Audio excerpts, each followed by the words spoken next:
In a distant future where humanity has joined an intergalactic federation, Earth's warriors are considered the weakest species in the universal combat arenas. Marcus Chen, a 24-year-old fighter from San Francisco, enters the prestigious Nexus arena on the space station orbiting Kepler 442b, where alien species gather to prove their supremacy. Mocked and dismissed by powerful reptilian saurians, crystalline vorthax, and other advanced beings, Marcus faces humiliation in his first matches. But when an ancient sentient sword chooses him during a life-or-death battle, everything changes.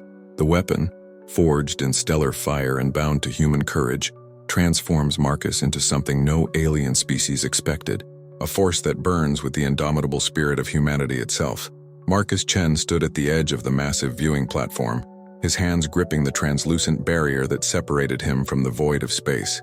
Through the reinforced crystalline walls of the Nexus Arena station, distant stars painted the darkness with cold light, and the blue-green sphere of Kepler 442b rotated slowly below. 3 months had passed since he'd left Earth's atmosphere for the first time, and the wonder still hadn't faded, though it was quickly being replaced by something much more bitter. The sound of guttural laughter echoed behind him, and Marcus didn't need to turn around to know who it was. The Saurians had made it their daily ritual to remind him exactly what they thought of humanity's place in the galactic hierarchy. "Look, the little pink mammal is staring at the pretty lights again," came the voice of Thex Kalar, the 7-foot reptilian warrior whose scales shimmered with a metallic bronze hue. Perhaps it's homesick for its primitive little rock. More laughter followed, not just from the Saurians but from the crystalline vortex whose bodies chimed like broken glass when they found something amusing, and even from the hulking Garathians whose skin looked like living stone. Marcus had learned to recognize the sounds of mockery in a dozen different alien languages during his short time aboard the station. He turned slowly, his jaw set in a line that his grandmother back in San Francisco would have recognized as pure Chen stubbornness. His dark eyes swept across the assembled aliens in the recreation area, noting how they all seemed to find excuses to gather whenever he appeared. The entertainment value of watching humanity's champion had apparently not worn off yet. "I'm not homesick," Marcus said, his voice carrying clearly across the space. "I'm just wondering how many of you I'll have to beat before you stop treating this like a joke." The silence that followed was immediate and electric. Thex Kalar's reptilian features twisted into what passed for a smile among his species, revealing rows of serrated teeth that could tear through steel plating. "Beat us?" The Saurian took a step forward, his massive frame casting a shadow across Marcus despite the artificial lighting that had no true source. "Human, you have lost every single match since arriving. Your species' combat rating is barely above that of the Aquarian slime farmers." "The slime farmers weren't trying to prove anything," Marcus shot back. "They're here for agricultural exchange." "I'm here to fight." A Vorthak named Silence of Crystal Breaking chimed in with her musical voice, the sound both beautiful and condescending. "Your last opponent was a juvenile Corvin who hadn't even grown his second set of arms yet. He defeated you in 37 seconds. Marcus felt heat rise in his cheeks, but he kept his expression steady. That particular loss had been especially humiliating, not because of how quickly it happened, but because the young Corvin had actually looked apologetic afterward. Nothing stung worse than pity from someone who just handed you a thorough beating. "I'm learning," he said simply. "Learning to lose more efficiently?" Thex Kalar's question drew another wave of alien laughter. Marcus pushed away from the barrier and walked toward the group, noting how several of the smaller species instinctively stepped back, despite their obvious belief in his harmlessness. Combat instincts, he supposed, didn't entirely disappear just because you thought your opponent was weak. "Learning to fight opponents I've never seen before, with abilities I didn't know existed, using techniques that Earth's martial arts never had to account for," Marcus said, stopping just outside Thex Kalar's reach. He'd learned that lesson the hard way during his first week. "Your people have been part of the Federation for 800 years. Mine joined last year. And yet," the Saurian warrior continued, "your government sent you to represent them in the arena. Surely they could have chosen someone more capable?" Marcus had asked himself that same question dozens of times during the 3-month journey from Earth to Kepler 442b. The United Earth Combat Commission had held extensive trials, putting hundreds of fighters through tests that pushed the limits of human ability.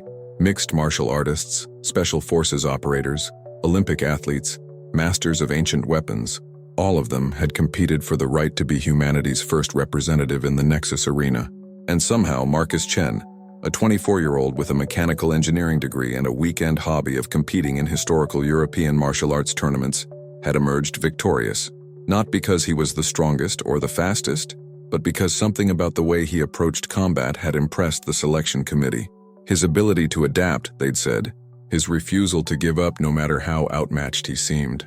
Those qualities felt less impressive now, surrounded by beings who could manipulate gravity with their thoughts, or whose natural armor could deflect plasma bolts. They chose someone who understood that this isn't about winning immediately, Marcus said, though the words felt hollow even as he spoke them. It's about learning what humanity needs to learn to compete. A noble sentiment, said a new voice, and Marcus turned to see Commander Zephyr above Storms approaching.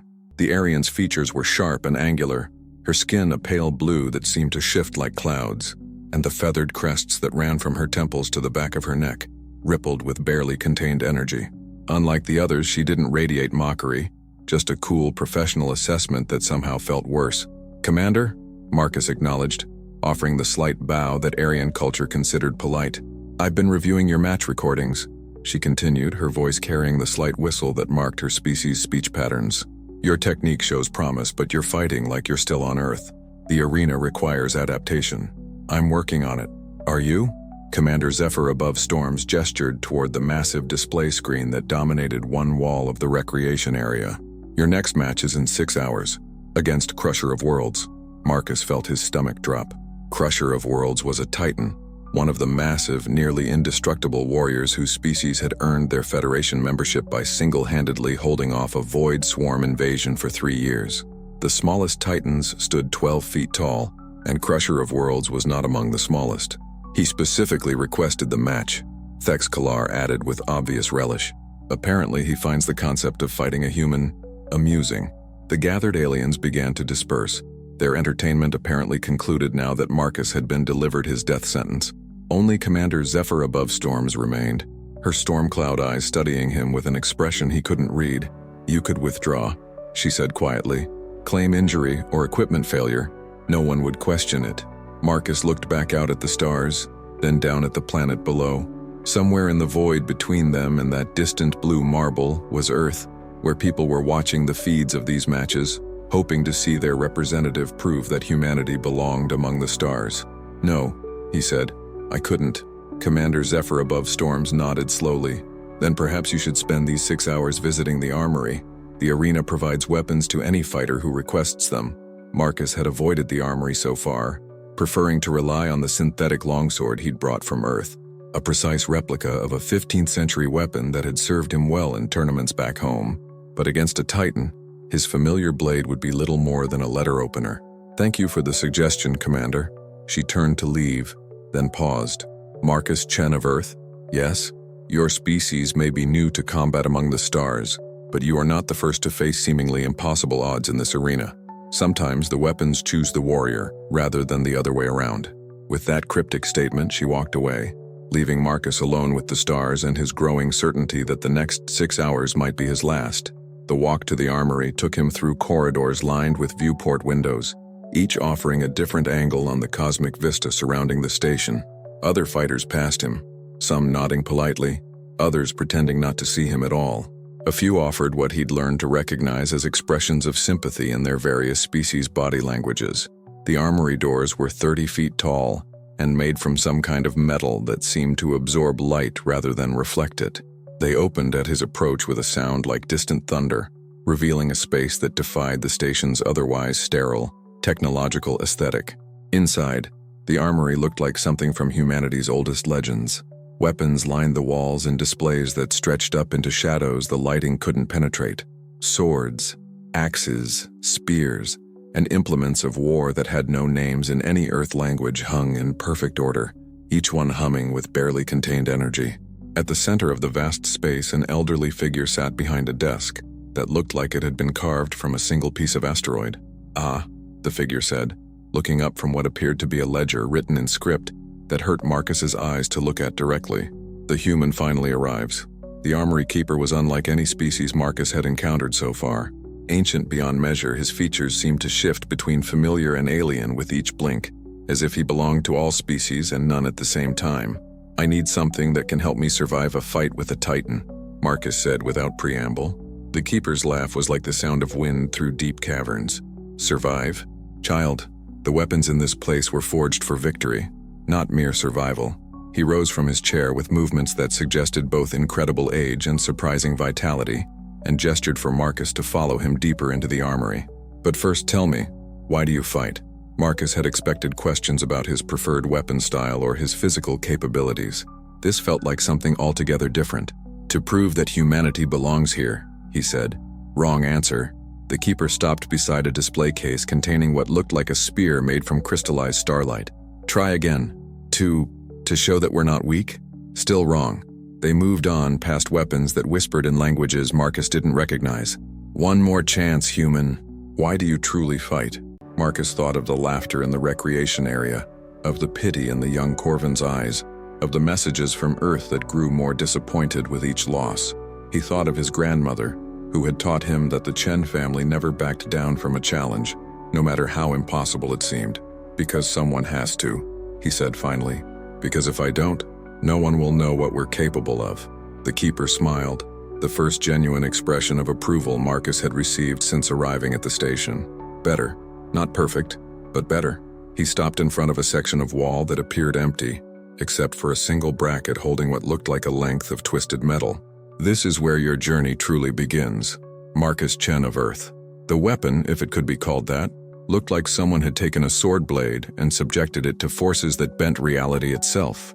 Its surface was dark as space, but seemed to contain depths of fire that flickered at the edge of perception. What is it? Marcus asked. A question, the keeper replied, and an answer. It was forged in the heart of a dying star by a species whose name is lost to time. It has waited here for 7,000 years. Waited for what? For someone foolish enough to believe that courage matters more than strength. Marcus reached toward the weapon, then stopped. Is it safe? The keeper's laugh echoed through the vast space. Child, nothing about what you're attempting is safe. But this blade, it responds to truth. If you are truly what you claim to be, it will serve you. If not, he shrugged. Well, we'll know soon enough. Marcus's hand closed around the twisted grip, and the universe exploded into fire. The moment Marcus's fingers closed around the weapon's grip, reality fractured around him like breaking glass. Fire erupted not from the blade itself, but from somewhere deep inside his chest, a burning that spread through his veins like molten gold. The armory disappeared, replaced by visions that crashed through his mind with the force of stellar explosions. He saw the weapon's birth in the nuclear furnace of a dying star, forged by beings of pure energy, who understood that courage was the rarest element in the universe. He felt the desperation of its creators, as their civilization faced extinction, pouring their final hope into this twisted length of metal and starfire. And he saw its long wait, 7 millennia of silence in the darkness, testing warrior after warrior, finding them all wanting. Until now, the visions ended as abruptly as they'd begun, leaving Marcus gasping on the armory floor with the weapon clutched against his chest. The twisted metal had changed, its dark surface now flowing with veins of liquid fire that pulsed in rhythm with his heartbeat. He could feel it alive in his hands, not just a tool but a partner, eager and hungry after its long sleep. Magnificent, breathed the keeper, and Marcus realized that the ancient being's form had solidified into something more definitively humanoid, as if the weapon's awakening had brought him into sharper focus. 7,000 years it has slept, and it chooses the human. The irony would be amusing if it weren't so perfect. Marcus pushed himself to his feet, surprised to find that the weapon's weight felt exactly right in his grip, as if it had been made specifically for his hands. When he moved it through a basic guard position, trails of fire followed the blade's edge, painting temporary constellations in the air. What does it do? He asked, though part of him already knew the answer would be incomplete. This wasn't the kind of weapon that came with an instruction manual. It burns with the truth of who you are, the keeper said simply. Nothing more, nothing less. Against Crusher of Worlds, that may be enough, or it may consume you entirely. Marcus felt a chill despite the warmth radiating from the blade. Consume me. The weapon amplifies what exists within the wielder. Courage becomes strength. Determination becomes power. Hope becomes fire. But if doubt lives in your heart, if fear rules your spirit, the keeper's expression grew grave. Then those qualities will be amplified as well until they destroy you from within. The implications hit Marcus like a physical blow. This wasn't just about skill or technique. It was about confronting everything he truly was, stripping away pretense and exposing his core to cosmic forces that could either elevate him beyond human limits or burn him to ash. "And if I refuse it?" he asked, though his hands seemed reluctant to release their grip on the weapon. "Then you face the Titan with steel and flesh alone, as you have faced every opponent since arriving here." The Keeper's eyes, which now appeared to be made of the same starfire as the weapon, studied Marcus intently. "Tell me, human, in your heart of hearts, do you believe your species deserves a place among the stars?" The question hit harder than any physical blow Marcus had endured in the arena, because the honest answer, the one he'd been hiding from himself for months, was that he didn't know. Earth's technology was primitive compared to the Federation's standards. Their military was a joke by galactic measures. Their warriors, himself included, had proven laughably inadequate against even the youngest aliens. "I want to believe it," he said quietly. "Want is not enough," the Keeper said. "The weapon requires certainty, not hope. It feeds on absolute conviction, on the kind of truth that burns brighter than stars." Marcus closed his eyes, feeling the fire pulse through the blade and into his bones. In the darkness behind his eyelids he saw faces, his grandmother, weathered and proud, teaching him that the size of the fight in the dog mattered more than the size of the dog in the fight. His parents, who had worked double shifts to pay for his engineering degree, while he spent every weekend learning to fight with medieval weapons that the modern world had forgotten. The selection committee members who had seen something in him worth betting humanity's reputation on. And he saw something else. The moment during his final trial when he'd faced 3 opponents simultaneously and refused to yield even when victory was impossible. Not because he thought he could win, but because surrender wasn't in his vocabulary. The committee chairman had asked him afterward why he'd continued fighting when the outcome was obvious. "Because someone has to show them what we're made of," he'd answered then, just as he had answered the Keeper now. The memory blazed through him like the weapon's fire, and suddenly Marcus understood. It wasn't about proving humanity was the strongest or the fastest or the most technically advanced.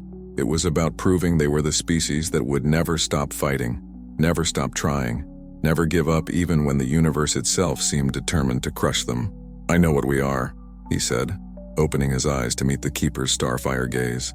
"We're the species that climbed down from the trees and decided we owned the ground. We're the ones who looked at the ocean and built boats, looked at the sky and built planes, looked at space and built rockets. We don't belong among the stars because we're the strongest. We belong because we're too stubborn to accept that we don't belong." The weapon's fire blazed brighter, and Marcus felt something fundamental shift in his chest. The doubt that had gnawed at him for months burned away like morning mist, replaced by a certainty that felt as solid as the station's hull. "Better," the Keeper said, and Marcus could hear approval in his voice. "Much better. Now go, Marcus Chen of Earth. Show the galaxy what your species is truly made of."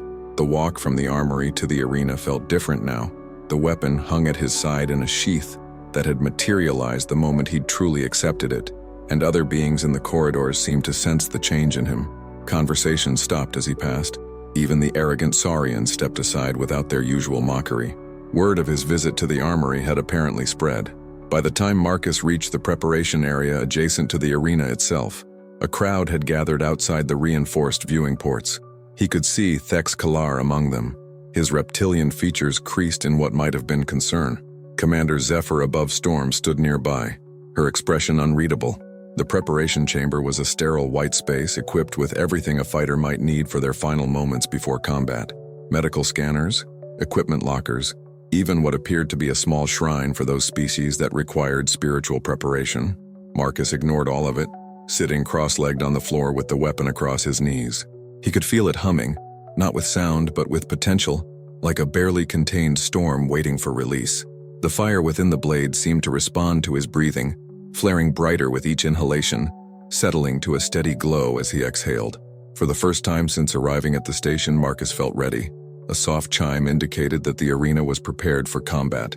Marcus rose, drew the weapon for the first time since leaving the armory, and marveled at how the twisted blade seemed to sing as it cut through the air.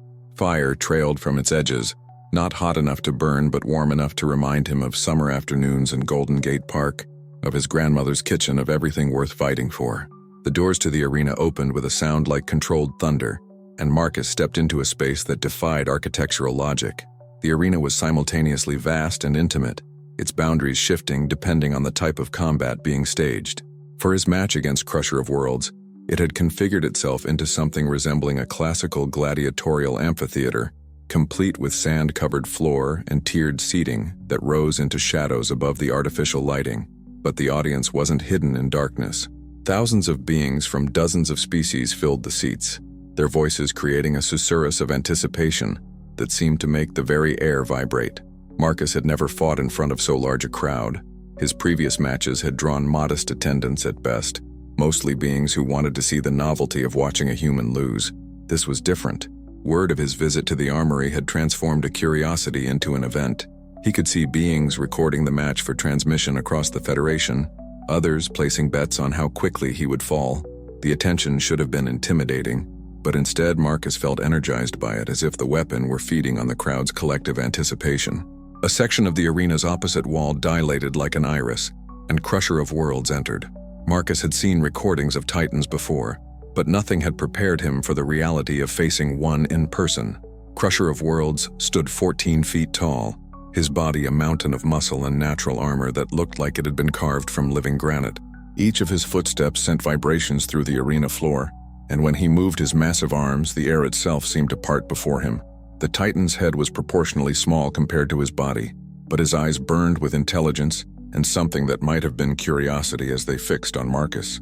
When he spoke, his voice resonated through the arena's acoustics like distant thunder. "So," Crusher of Worlds rumbled, "the little human has found a new toy." Marcus raised the weapon in a formal salute, noting how the fire along its edge seemed to brighten in response to the Titan's presence. "Not a toy," he said, his voice carrying clearly despite the vast space. "A partner." The Titan's laugh was like an avalanche. "We shall see, little warrior. We shall see. If this story touched something in your heart, tell me from which corner of the world you're following this journey." The arena's central display flickered to life, showing the match parameters: combat until submission, incapacitation, or death. No time limit. No quarter asked or given. Marcus settled into a guard position that felt both familiar and utterly new, the weapon's weight perfectly balanced in his hands. Across the sand, Crusher of Worlds lowered into a crouch that made the ground tremble, and somewhere in the crowd, someone began counting down from 10. The countdown reached 0, and Crusher of Worlds moved with a speed that defied his massive frame. 14 feet of living granite launched across the arena like a missile, his footsteps creating craters in the sand as he closed the distance between them in 3 ground-shaking strides. Marcus had exactly 2 seconds to react. In his previous matches, those 2 seconds would have been spent in desperate, clumsy evasion, diving sideways, rolling away, doing anything to avoid the crushing impact of superior force. But now, with the weapon singing in his hands and fire flowing through his veins, Marcus did something that surprised everyone in the arena, including himself. He stepped forward to meet the charge. The twisted blade came up in a perfect ascending cut, trailing flames that painted arc of gold across the air.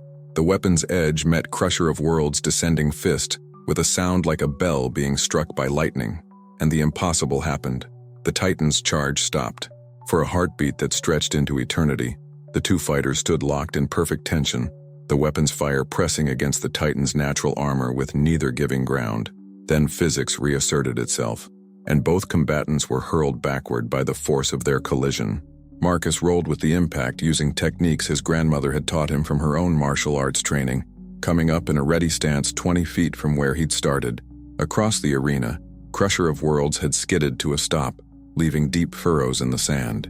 But what drew gasps from the crowd, and a sharp intake of breath from Marcus himself, was the thin line of molten stone that now decorated the Titan's right knuckles. The weapon had cut him. Actually, cut him. Crusher of Worlds examined the wound with something that looked like academic interest, then raised his eyes to Marcus with an expression of genuine surprise. "Remarkable," he rumbled. "It has been 300 years since anyone drew my blood in single combat." The admission sent a murmur through the crowd that Marcus could feel as much as hear. In the viewing areas, he caught glimpses of aliens leaning forward in their seats, their mockery replaced by something approaching interest. "The fight's just starting," Marcus replied, settling into a new guard position. The weapon felt lighter now, as if their successful exchange had strengthened the bond between them. Fire flickered along its edge with increased intensity. The Titan's response was a smile that revealed teeth like broken boulders. "Indeed it is, little warrior, indeed it is. What followed was unlike any combat Marcus had ever experienced. Crusher of Worlds abandoned the simple brutality of his opening charge in favor of something far more sophisticated, a fighting style that combined the inexorable force of geological processes with the precision of a master sculptor. His massive fists moved in patterns that seemed to reshape the air itself, each blow carrying enough power to shatter reinforced steel. But Marcus was no longer the fumbling novice who had stumbled through his first matches. The weapon guided his movements, teaching him through sensation and instinct rather than conscious thought. Where the Titan's fists fell like meteors, Marcus was smoke and lightning, flowing around the attacks while his blade traced patterns of fire through the space between them. The dance, for that's what it had become, carried them across the entire arena floor. Sand turned to glass where the weapon's fire touched it, creating a constellation of crystalline footprints that marked their passage. Crusher of Worlds' impacts left craters that quickly filled with the molten residue of his opponent's strikes, turning the battlefield into an abstract sculpture of violence and artistry. "You move like wind," the Titan observed during a brief separation, not even breathing heavily despite the intensity of their exchange. "Your people's combat forms were not this fluid in the recordings I studied." Marcus wiped sweat from his forehead, noting with distant surprise that he wasn't as exhausted as he should have been. The weapon seemed to be sustaining him somehow, feeding him energy drawn from sources he didn't understand. "This isn't a human fighting style," he admitted. "It's something new. Evolution in real time," Crusher of Worlds mused. "How wonderfully inefficient. My people would have spent centuries perfecting such techniques in controlled environments." "That's the difference between us," Marcus said, raising the weapon in invitation for the next exchange. "We figure it out as we go." The Titan's laugh was like an earthquake-given voice. "Show me more of this improvisation, then." Their second engagement was faster, more intense. Crusher of Worlds seemed to have analyzed Marcus's movement patterns and adjusted accordingly, his attacks coming in combinations that forced the human to respond in ways that pushed the boundaries of what should have been physically possible. But each time Marcus felt himself reaching the limits of human capability, the weapon carried him beyond them. A crushing overhead blow that should have ended the match became an opportunity for Marcus to slip inside the Titan's guard, his blade drawing a line of fire across the massive warrior's ribs. A sweeping strike that could have taken his head off transformed into a spinning evasion that left trails of gold in the air as Marcus carved shallow wounds across his opponent's back. The crowd's initial murmur had grown into something approaching a roar. Beings who had come to watch a novelty execution were witnessing something unprecedented. A human not just surviving against a Titan, but actually fighting him to a standstill. In the VIP viewing area, Marcus caught a glimpse of Commander Zephyr above Storms leaning forward, her Stormcloud features animated with an expression he'd never seen before. Even Thex Kalar had abandoned his usual sardonic pose, his reptilian eyes tracking every movement with predatory intensity. But it was in the general seating areas that the real change was occurring. Aliens who had never given humanity a second thought were on their feet, some cheering, others arguing loudly in languages Marcus didn't recognize. The match had transcended entertainment to become something political, cultural, significant in ways that extended far beyond the arena's boundaries. The realization hit Marcus like a physical blow. He wasn't just fighting for his own survival or even his species' pride. He was redefining what it meant to be human in a galaxy that had already decided humanity's place in the hierarchy. Every exchange with Crusher of Worlds was a statement, every successful evasion a declaration that Earth's children would not be dismissed. The weight of that responsibility should have been crushing. Instead, it felt like rocket fuel in his veins. "You understand now," Crusher of Worlds said during their next brief separation, and Marcus realized the Titan had been watching his face as much as his movements. "You know what this truly is. A test," Marcus replied, "of more than just fighting ability. Indeed, my people have served as such tests for young species for millennia. We measure not just strength or skill, but character under ultimate pressure. Most fail by showing their true nature, cruelty, cowardice, desperation. A few succeed by transcending their limitations." The Titan's massive frame settled into a new stance, one that Marcus instinctively recognized as preparation for a finishing technique. Around them, the arena fell silent as even the most vocal spectators sensed the approaching climax.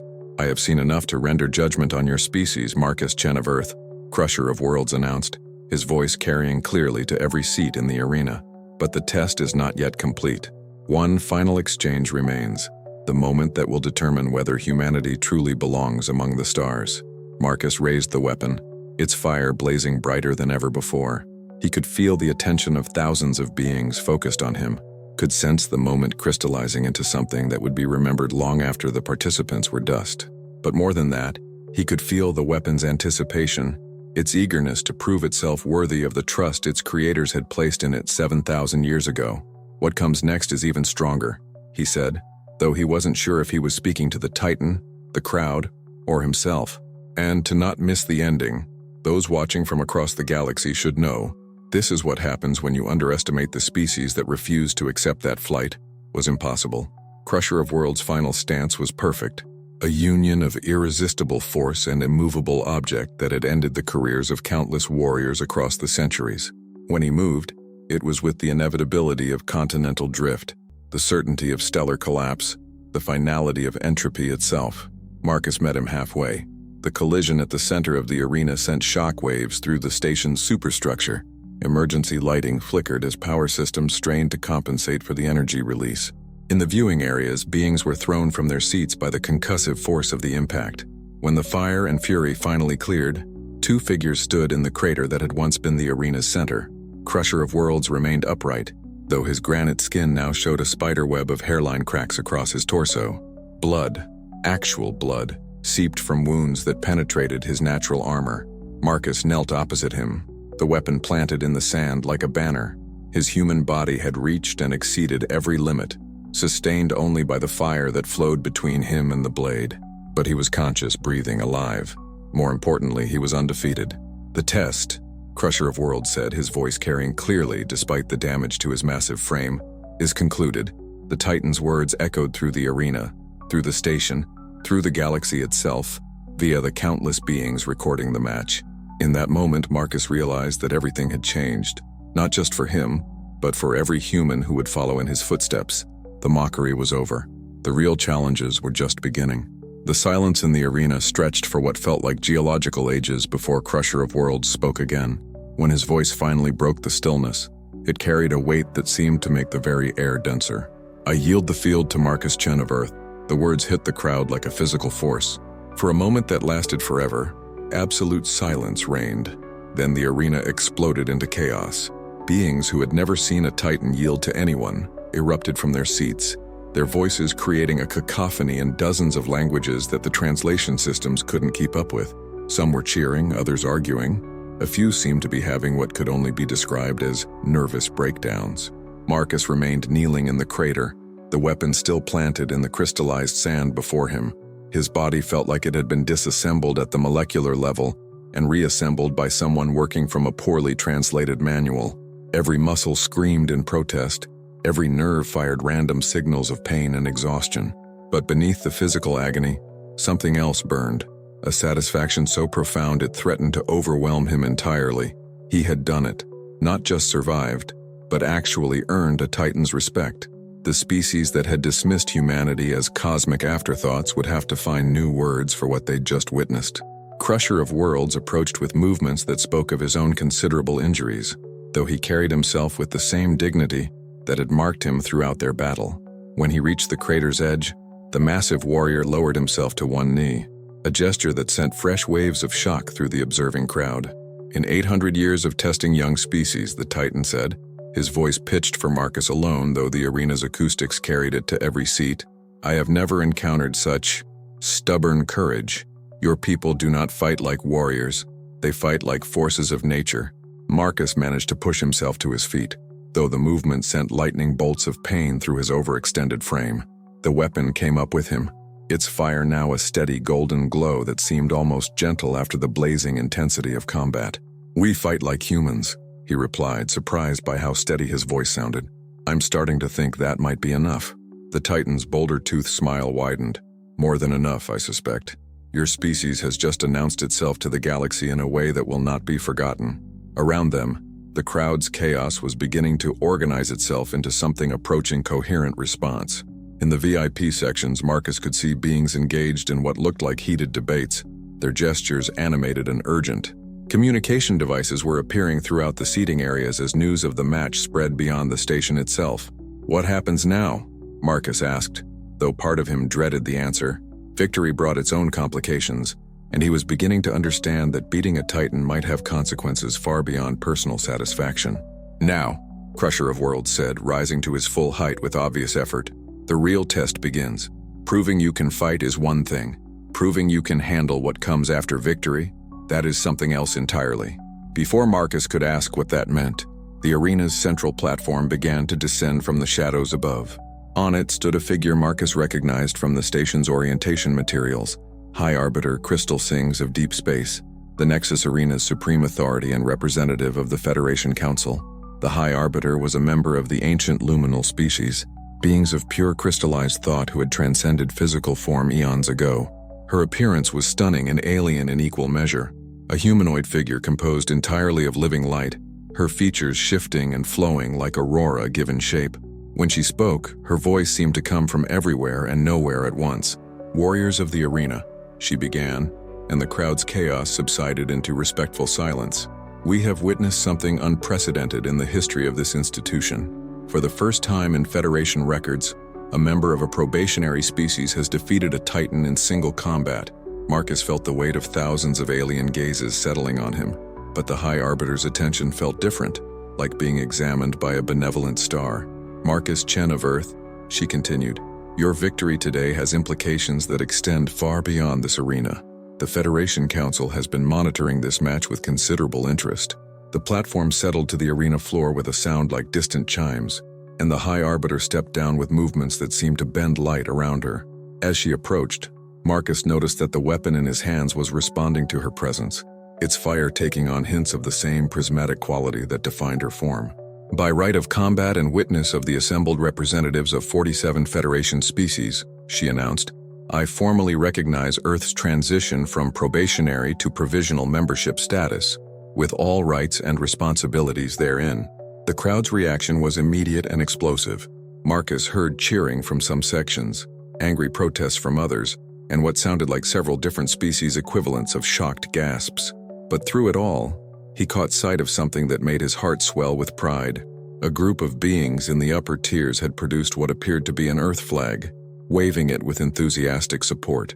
"Furthermore," the High Arbiter continued, waiting for the noise to die down, "the Federation Council extends an invitation to Earth to participate in the upcoming Spiral Arm defense negotiations, where the terms of military cooperation against the expanding Void Swarm threat will be discussed."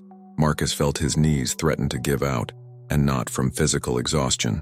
The Void Swarm was the galaxy's nightmare, a species of energy-consuming entities that had been systematically devouring solar systems on the galaxy's outer rim for the past 50 years. Every Federation military briefing he'd read had emphasized that stopping them would require unprecedented cooperation between all member species, and they were inviting humanity to the table. Marcus started, then stopped, realizing that whatever he said next would be recorded and analyzed by every major government in the galaxy. "I'm honored to accept on behalf of Earth, High Arbiter." She nodded, her crystalline features shifting into what might have been approval.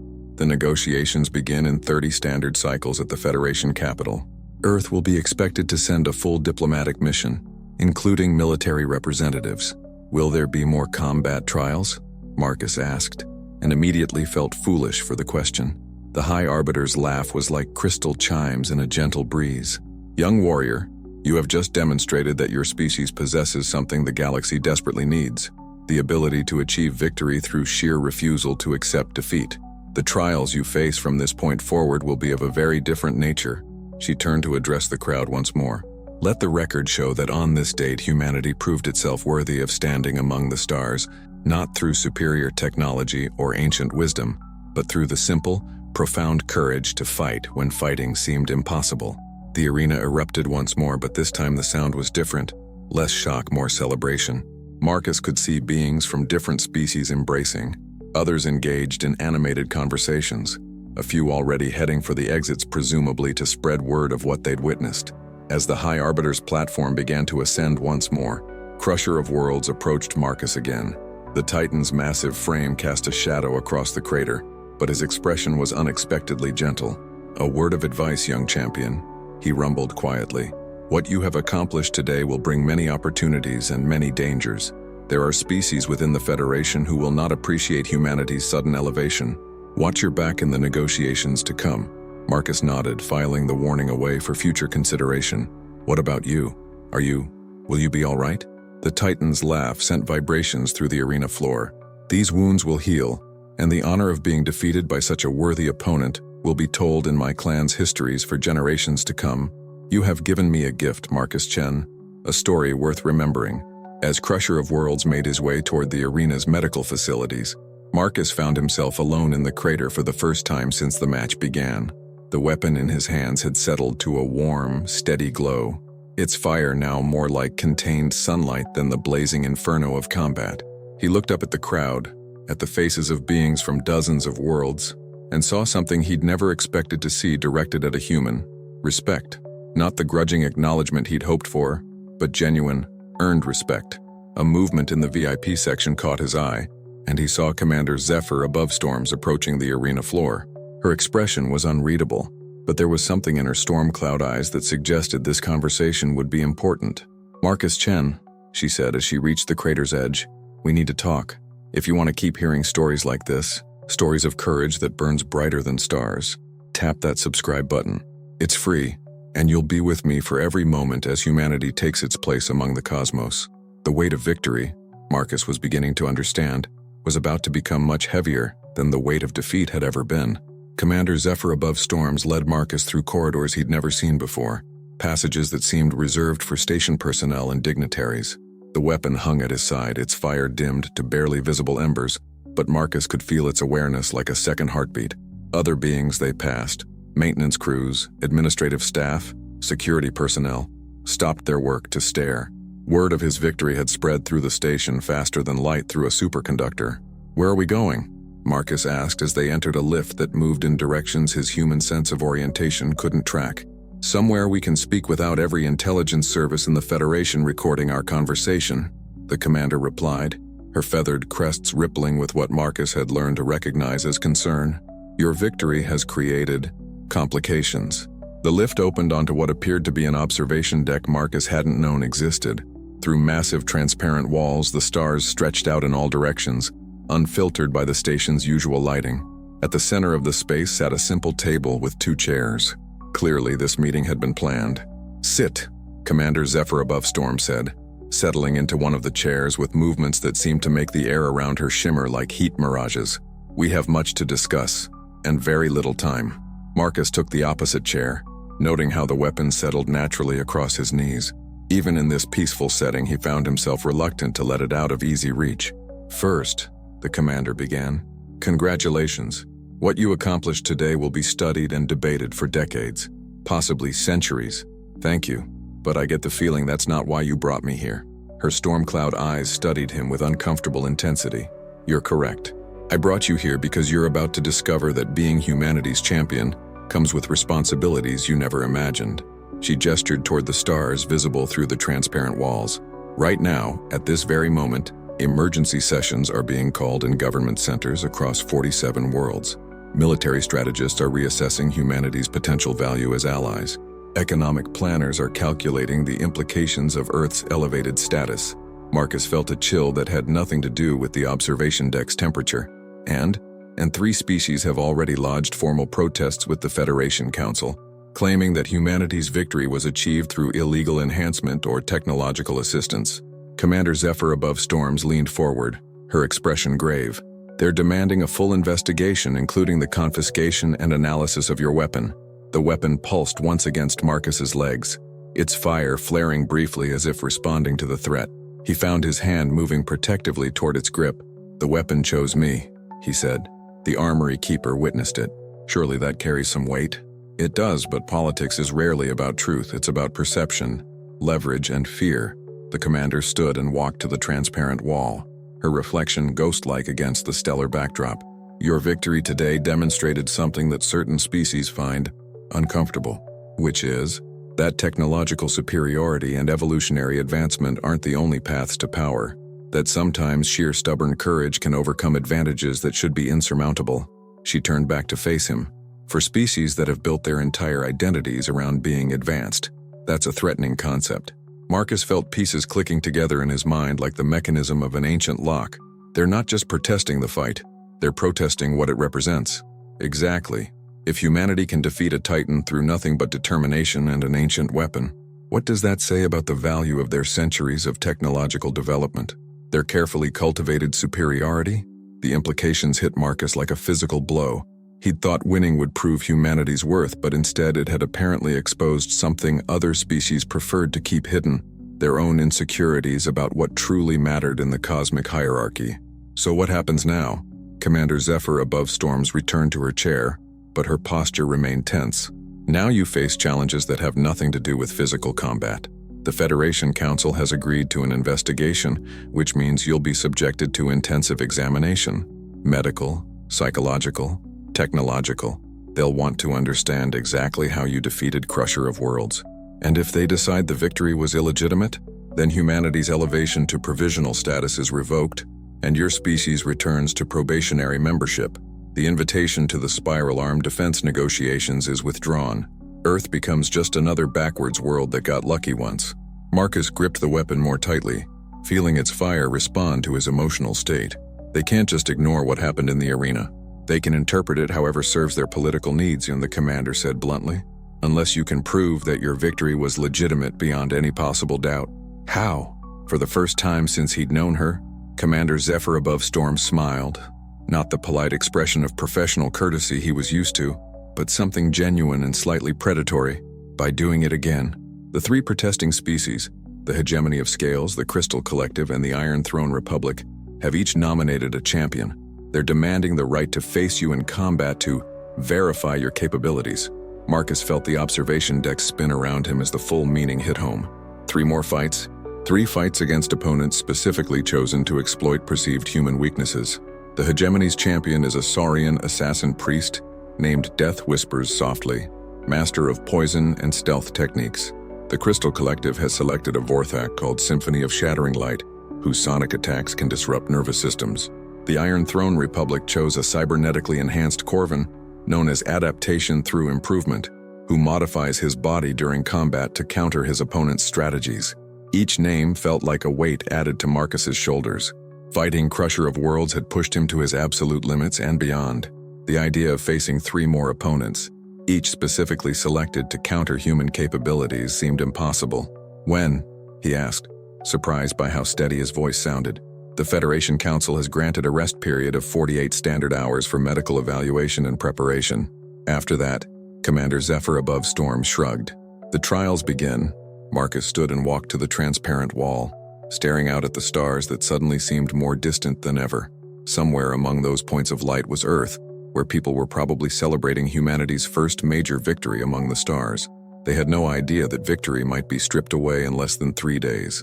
There's something else, the commander said quietly.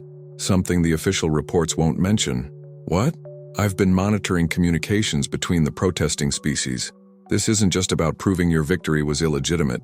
They're scared, Marcus, truly scared. Marcus turned back to face her. Scared of what? Of the possibility that you might win again, and again, and again. Commander Zephyr above Storm's expression was grave. If humanity can consistently defeat supposedly superior opponents through nothing but courage and determination, it calls into question the entire foundation of the current galactic order. The weapon pulsed against Marcus's leg, and he could swear he felt something like anticipation flowing from it, as if the ancient artifact understood the stakes better than its wielder. They're not just trying to prove I cheated, Marcus said slowly. They're trying to prove that courage isn't enough, that superior technology and evolution will always win in the end. And if you lose even one of these fights, they'll have their proof. The narrative will be that your victory against Crusher of Worlds was a fluke, lucky circumstances that won't be repeated against proper opposition. Marcus felt a familiar, stubborn anger rising in his chest, the same emotion that had carried him through the selection trials back on Earth. And if I win? Commander Zephyr above Storm smile turned genuine. If you win all 3 fights, humanity doesn't just get Provisional Federation membership. You'll have proven something that could reshape how every species in the galaxy thinks about power, strength, and what it means to be worthy of respect. She stood and moved toward the lift. I suggest you spend the next 48 hours wisely, Marcus Chen. Rest, recover, and prepare yourself for battles that will determine not just your fate, but the future of human civilization among the stars. As the lift doors closed behind her, Marcus remained at the transparent wall, staring out at the cosmos with the weight of his species' future resting on his shoulders. The weapon hummed softly at his side, its fire barely visible but somehow reassuring. Somewhere in the darkness between the stars he could almost hear his grandmother's voice. The bigger they are, the harder they fall. But first, you've got to be willing to hit them. 3 more fights. 3 chances to prove that humanity belonged among the stars, not because they were the strongest or the smartest, but because they were too stubborn to accept defeat. Marcus Chen straightened his shoulders and headed for the lift. He had preparation to do. 48 hours had never felt both so long and so brief. Marcus spent the time in a medical facility that resembled a temple more than a hospital, where beings from a dozen species poked, prodded, and scanned him with instruments that defied human understanding. The weapon never left his side, its fire dimming to almost nothing during the examinations but never completely extinguishing. The medical report, when it finally came, was as politically charged as everything else surrounding his situation. The examining physicians confirmed that Marcus remained completely human. No genetic modifications, no cybernetic enhancements, no biological augmentations of any kind, but they couldn't explain the energy readings they detected when he held the weapon, or the way his cellular structure seemed to resonate with frequencies that shouldn't have been possible for baseline human physiology. Inconclusive but not impossible was how the lead physician, a mantis-like being from the scholarly caste, phrased it, which Marcus supposed was the most honest answer anyone could give. Now he stood once again in the arena's preparation chamber, but this time, the space felt different. Where before it had been sterile and impersonal, now it hummed with tension that seemed to make the walls themselves vibrate.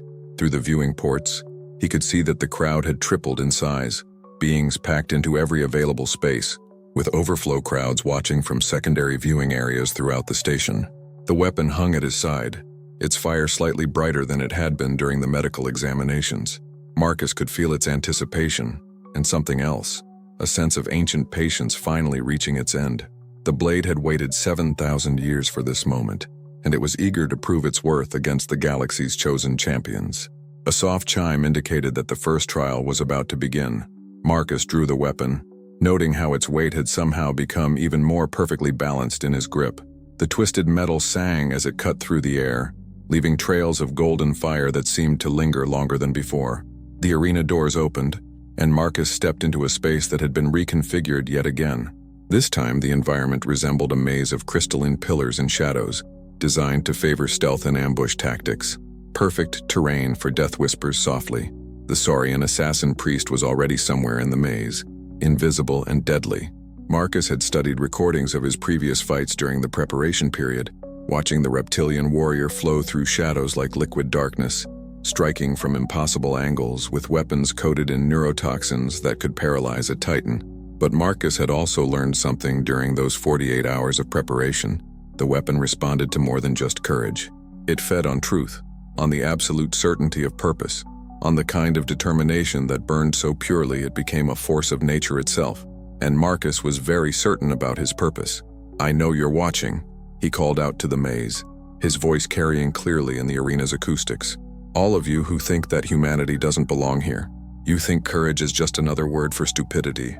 You think that superior technology and ancient wisdom will always triumph over stubborn determination." He began walking deeper into the maze, the weapon's fire casting dancing shadows among the crystalline pillars. Somewhere in those shadows, death whispers softly moved like a hunting predator, waiting for the perfect moment to strike. "But you're wrong," Marcus continued, settling into a combat stance that felt both familiar and utterly alien. "Because you don't understand what courage really is. It's not the absence of fear. It's doing what needs to be done despite being terrified.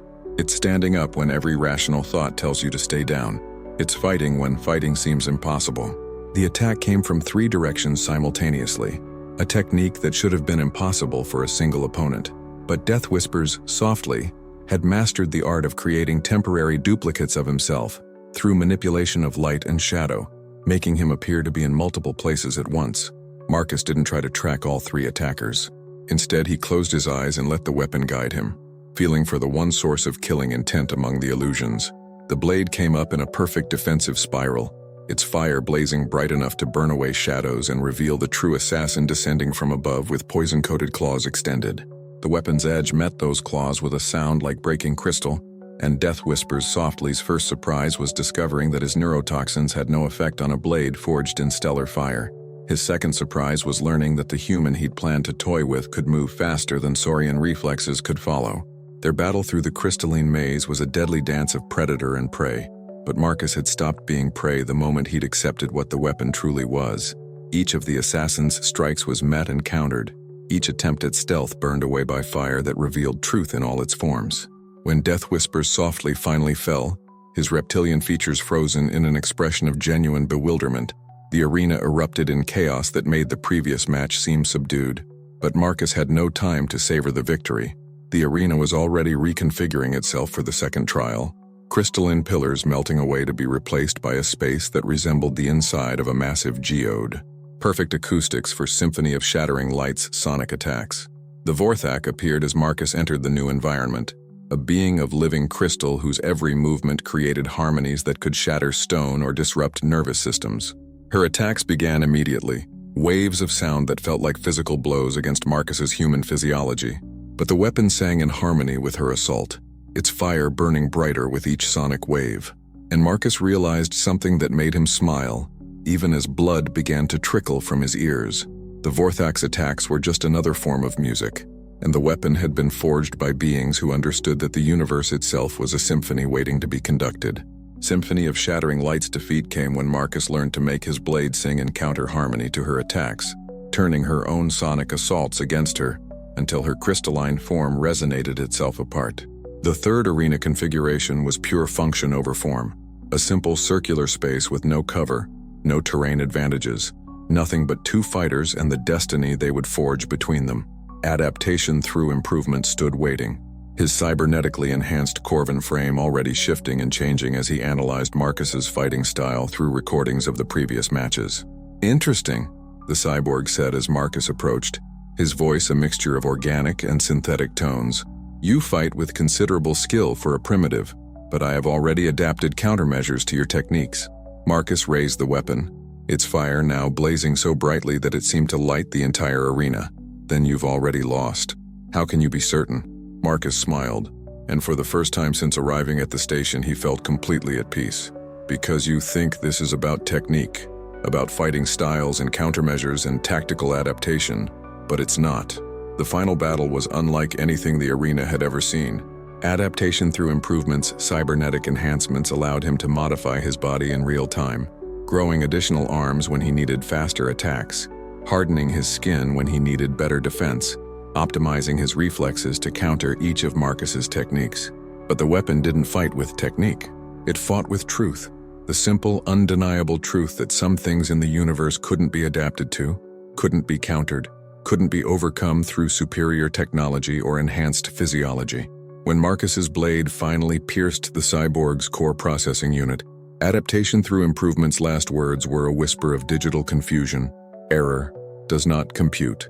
Courage is not a quantifiable variable." The arena fell silent as the three defeated champions were removed, and Marcus stood alone in the center of the combat space.